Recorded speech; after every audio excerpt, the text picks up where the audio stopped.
Hello everyone, welcome to Ammu Anu tells. ఇవాళ పాలకూరతో కోడిగుడ్డు ఉక్కురు వేసుకుంటున్నానండి. ఈ రెసిపీ మీలో ఎంతమందికి తెలుసు నాకు కామెంట్ చేయండి.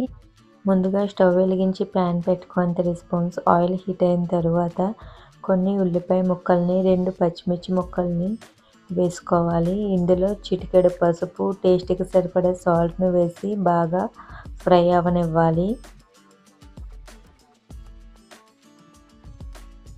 ఇలా బాగా ఫ్రై అయిన తరువాత ఇందులో కొంచెం అల్లం వెల్లుల్లి పేస్ట్ని వేసుకోవాలి. ఈ అల్లం వెల్లుల్లి వేయడం వల్ల ఎగ్స్ నీచు వాసన రాకుండా ఉంటుంది. ఇది బాగా ఫ్రై అయిన తరువాత మనం ముందుగా వాష్ చేసి పెట్టుకున్న పాలకూరను కూడా వేసుకొని బాగా మగ్గనివ్వాలి.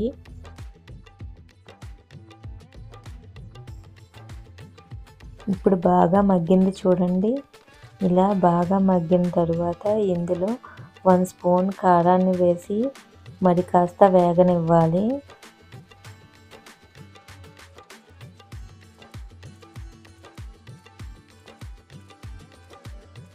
ఇది బాగా వేగిన తరువాత నేను ఈ పాలకూర ఉక్కురికి 2 ఎగ్స్ తీసుకుంటున్నానండి. వాటిని చెక్ చేసి వేసుకుంటున్నాను.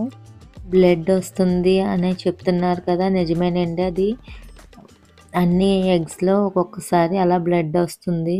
మీరు కూడా చెక్ చేసుకొని పెట్టండి. డైరెక్ట్ పిల్లలకి ఎగ్ బాయిల్ చేసి ఇవ్వకండి. ఇది బాగా ఫ్రై అయింది కదండి. ఇంకొంచెం ఫ్రై అయిన తర్వాత దీన్ని సర్వింగ్ బౌల్లోకి తీసుకోవడమే. పాలకూర కోడిగుడ్డు ఉక్కురు రెడీ.